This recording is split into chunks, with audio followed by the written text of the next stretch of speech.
Do we have too much government? We need to put people ahead of corporate profits. This system is so lopsided. This threat is a real threat to democracy. And I think that's really important. That's something we haven't been doing in this country for a long time. Where do you start? What do you do? How do you do it? Access to Democracy and other Eagan community television programming is supported by Thomson Reuters, makers of Westlaw Next and based in Eagan. Through Westlaw Next and other innovative online services, Thomson Reuters is the world's leading source of intelligent information for businesses and professionals.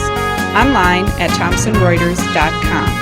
And by U.S. Federal Credit Union, the member-owned financial institution offering service, value, and experience you can trust to the greater Twin Cities community.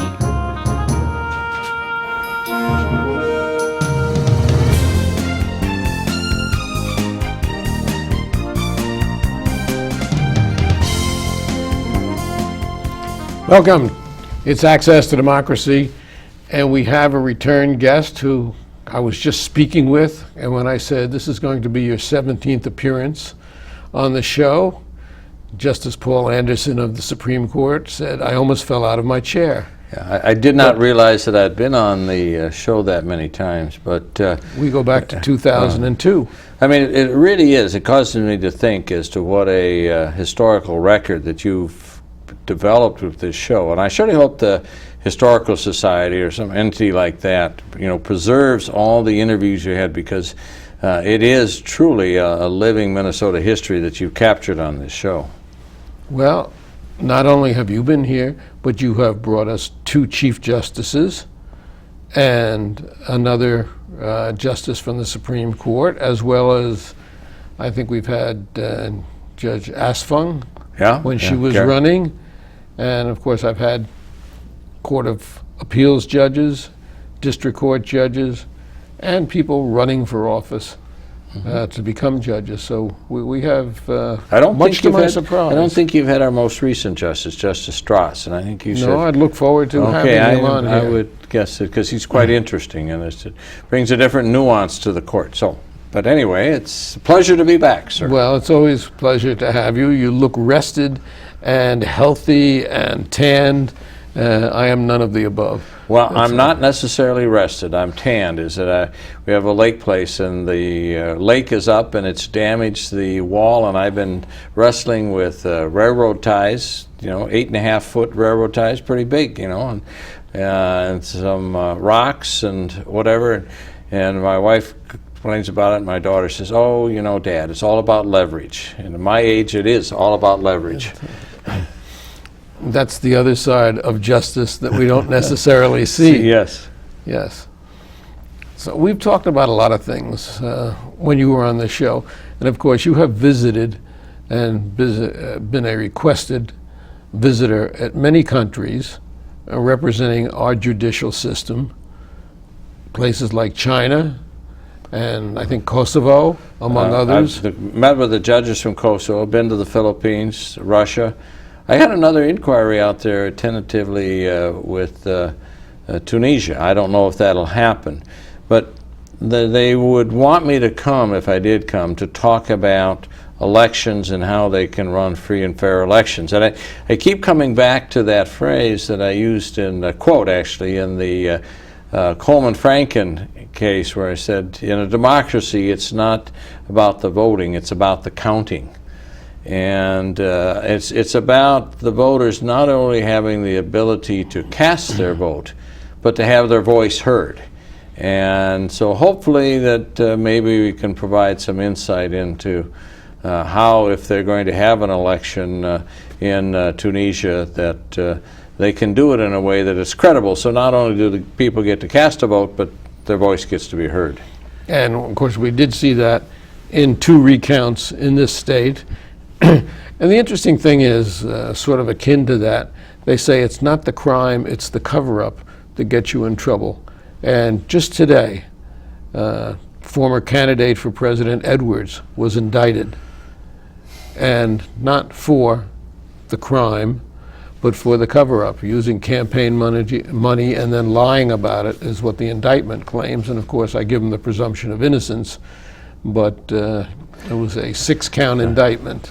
It's interesting that you bring that up, because when I talk to young people, I talk to lawyers, young lawyers and ethics, I refer to it as the Watergate syndrome. And I said that I really don't believe, some people do, that Nixon authorized the break-in of Watergate. But he knew about it afterwards. And it was how he behaved once he had that information. And it was very interesting.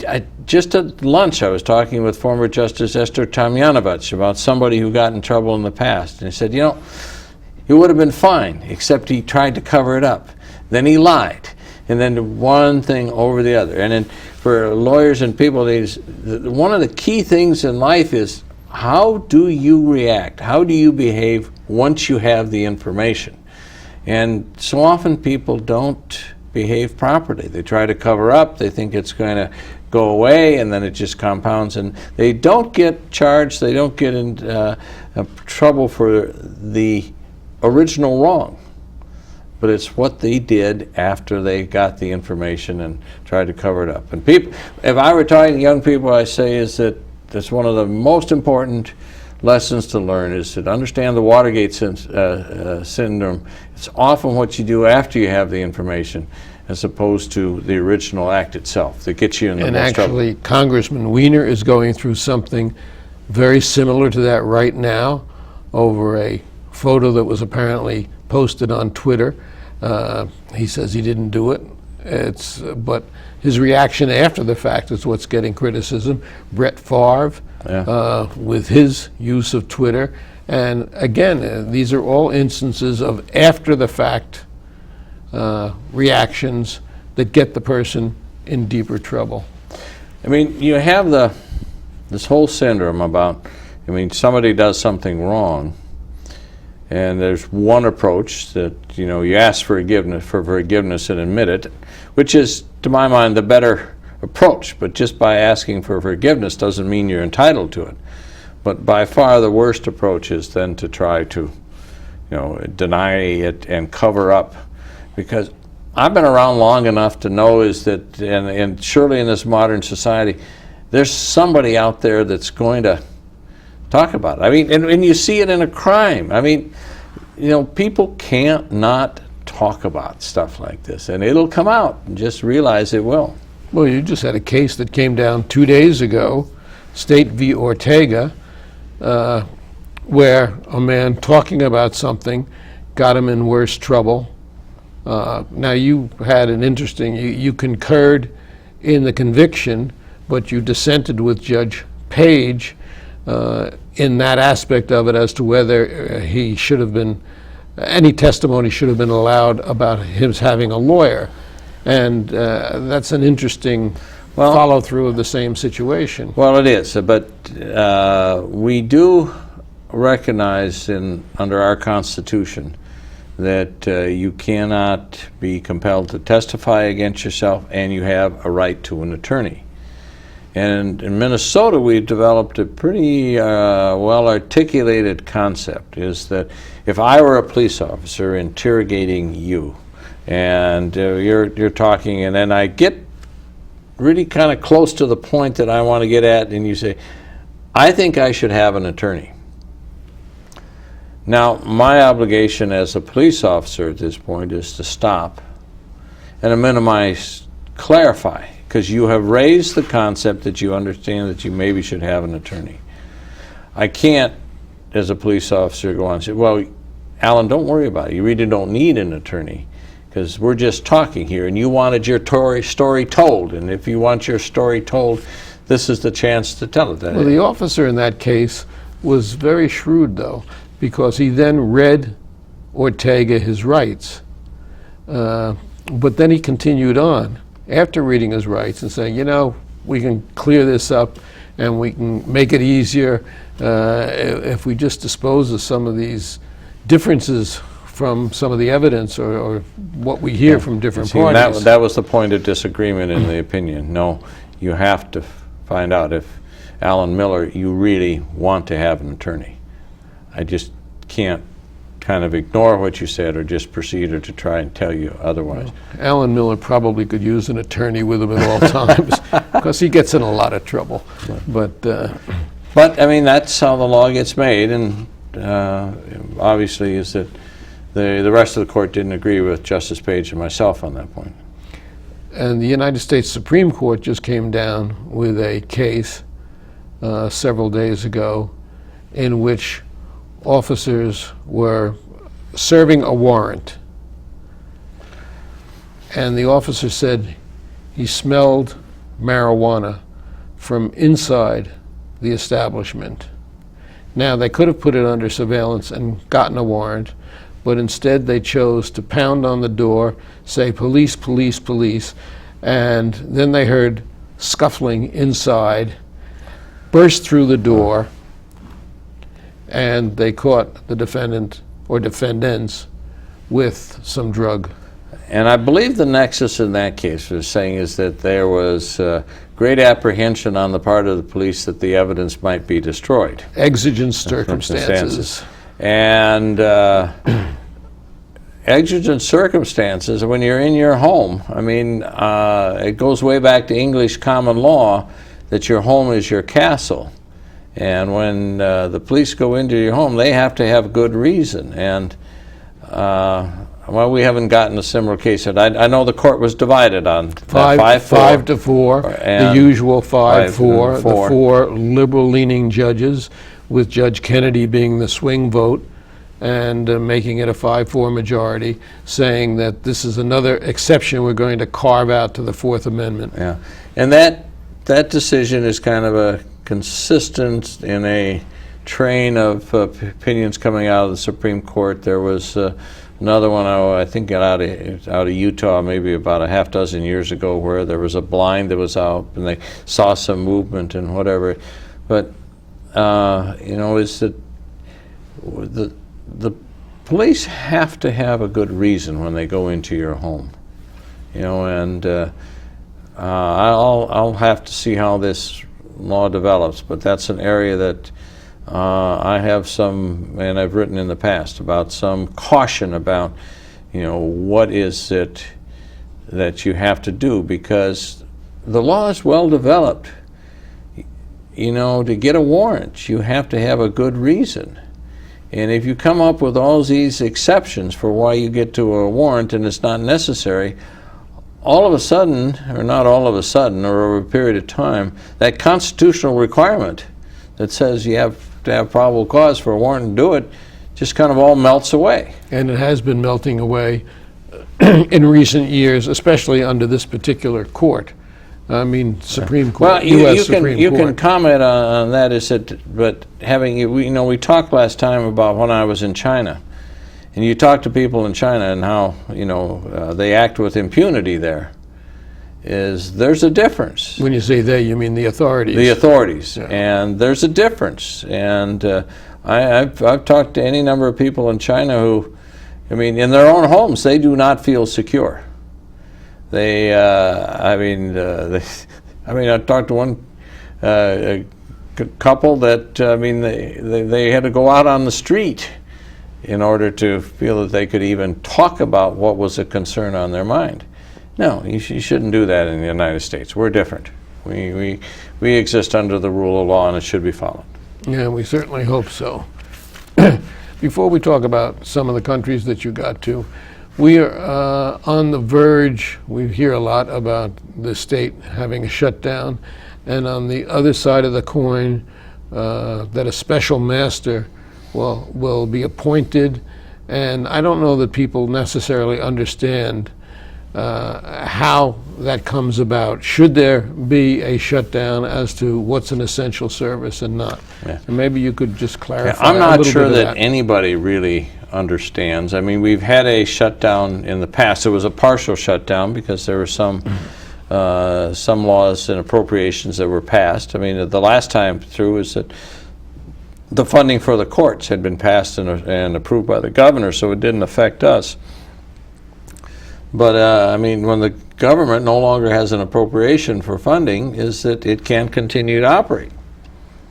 except that if you shut down everything, it will be a disaster. And so now the determination has to be made.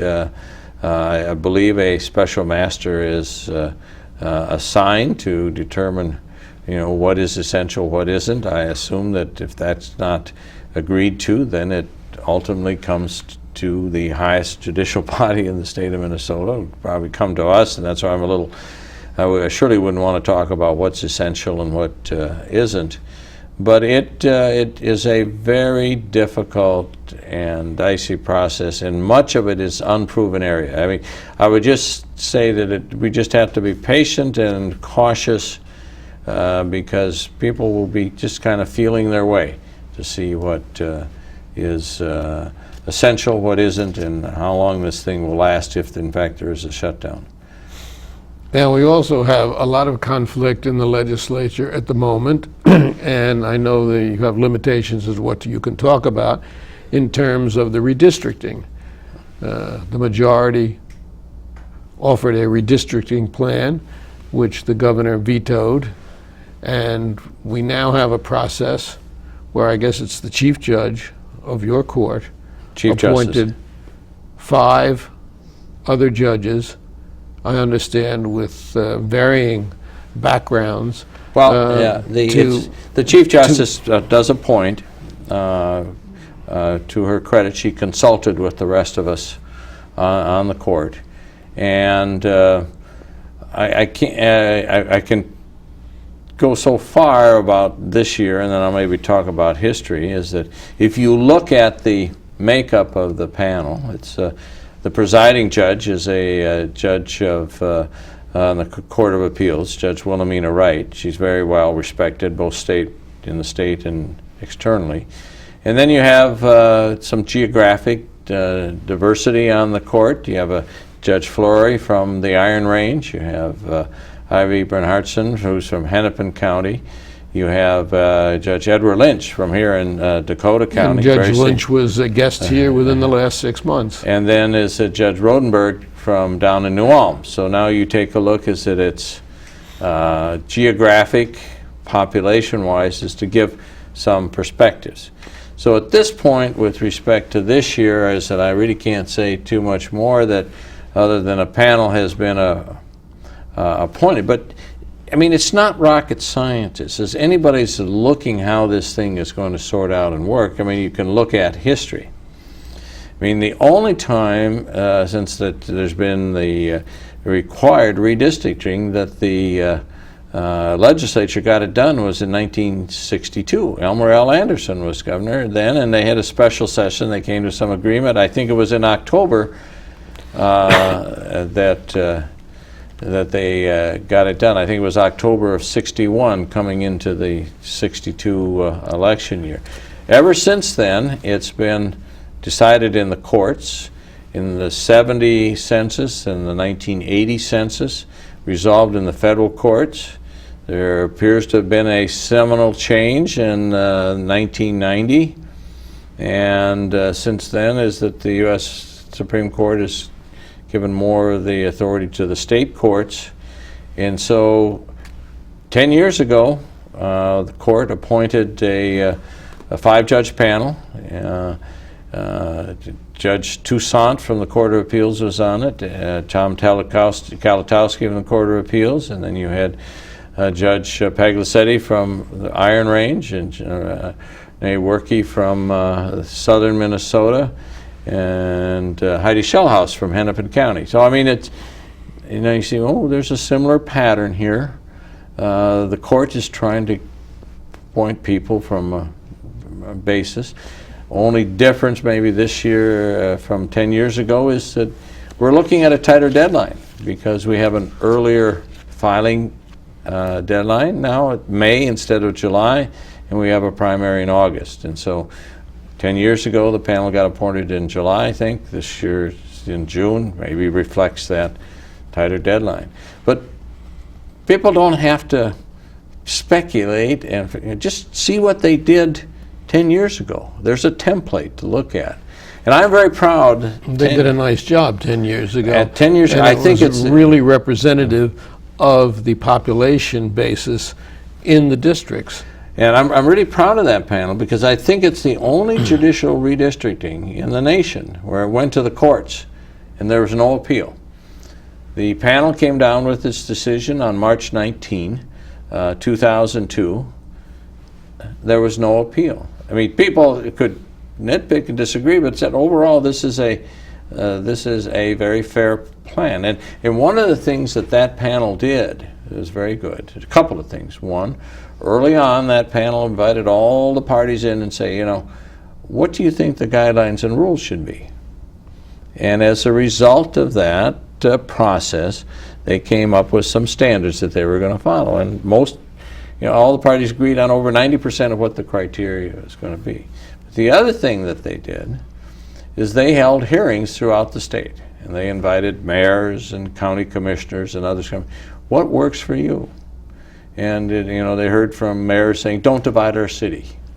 They heard from county commissioners, don't carve up our county. And so so I can't say too much what this panel is going to be doing going forward because they are appointed, now they're in charge of it. But look and see what happened 10 years ago and you'll get a pretty good idea of a template, how it's going to work. And I think we can rely pretty much on the integrity of the courts in this state Oh, yes. to be eminently fair in how they do it. As opposed, and I frankly think it should go to a panel of judges immediately after the census, is complete and comes out, rather than get into this political nitpicking where the party in power, unless there happen to be two parties that have to compromise, where the party in power just creates districts that are completely not representative of the population appropriately. And understand is that my view as a Supreme Court Justice, I have a strong vested interest in having this 5-judge panel do it well and do it right. I was never so happy as anybody is that in 2002, I was on the court then, no appeal. I mean, we didn't have to deal with it. It was done well and didn't have to come to our court. So I would hope the same scenario comes to play this time around. Now, you are the second longest sitting justice on the court at the present time. Justice Page, I think, has He been on a little predates bit. me by a year and a half. You are, by law, coming to the end of your term. We talked the other day, the fact that on May 31st, 2 years from now, your term will be up. Yep, it will. So what has been, in your estimation, the highlight and the low light, or if there is such, of your That's almost Alan, that's a 17 good years on the court? There haven't been many lowlights. I mean, I consider myself one of the most privileged people in the world that I have a chance to serve on the Minnesota Supreme Court. And I decided early on that there's no way to explain how I got there. I got appointed by Arnie Carlson. He had a degree of respect for me and knew me. And so I've approached it with the attitude is that it is a privilege. And it's a privilege I got to earn every day that I'm on the job. And this may seem, but I think about it all the time.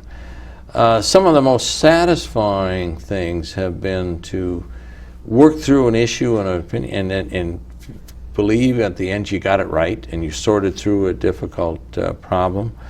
Some other highlights, interesting, I'm talking to students and groups 2-3 times a week when schools, and this morning I've already talked to 2 groups, so one from Prior Lake and another from St. Ambrose School, and I had some teachers come up to me and said, that was spectacular. He said, you are really a good teacher. You made it understandable and the students are going away from here with an idea of how government works. That's a highlight for me, that I'm in a position to explain how this system works.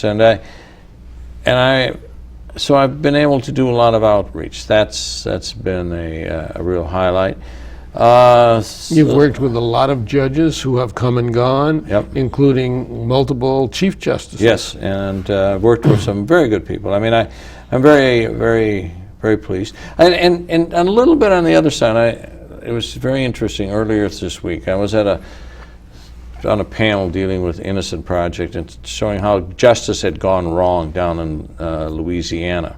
And it had gone wrong with these defendants. They had spent a horrendous amount of time in prison, and most all of it in solitary confinement. And I was really dismayed, and they showed how imperfect the system is. And one of the people in the audience was someone who had represented people in the South, in Louisiana, and it was very passionate, but was very cynical in the sense that there is no justice in this country. They said, how can you say there's justice when things like this happen? And I sat there, and do I remain silent or do I speak up? And I said, sir, I said, I've seen countries where there is no justice. I can take you back to China and others. For you to say there is no justice in the United States is wrong, and it's very cynical. Our system is populated by human beings, and it's imperfect, yes. But there are many who try to do the right thing. And then I addressed the rest of the population. I've talked about you on this show before. I said, you know, there are many people who want to turn us into a nation of cynics, and we can't allow that to happen. Be skeptical. Question me all the time.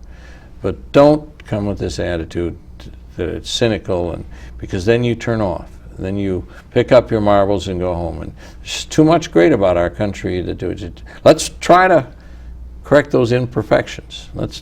If the Attorney General in Louisiana has a deaf ear to what we consider justice, figure out a way to change it. But don't rant and rave and try and turn us into cynics. And so that kind of goes back to the thing that you asked. One of the more satisfying parts of my job is that I can fight cynicism. I can encourage discriminating irreverence. I can encourage skepticism, but I'm in a position to fight cynicism, and I'll continue to do that. And just that attitude is the reason why you are probably by far the most popular judge asked to speak to civic groups, asked to speak to students, asked to go to other countries, asked to go to developing nations, because of that deep-rooted philosophy within you that really, really speaks so well of the judicial system in this country and of you. Now, and, I got to tell you something. My parents, less than a minute. My parents deserve a little credit for that. I mean, both the way I was raised and my genetic code. I mean, I'm not intimidated about going out and speaking, and I love to respond to a challenge and questions, and so you know, that's another thing. I'm very fortunate in kind of how my makeup comes together that allows me to do that. Justice Paul Anderson, always an education, always a pleasure. Are we out of time again? And we have less than half a minute, so that I just want to thank you again for your 17th appearance. It shows your perseverance also. Yes. Willing to come back and face me that many times. Can I quick say, one of the challenges of my job is coming and on your show, not knowing what you're going to ask me, but then coming here and trying to answer your questions. I love good questions. That's another exciting part of my job. All right, thank you so much.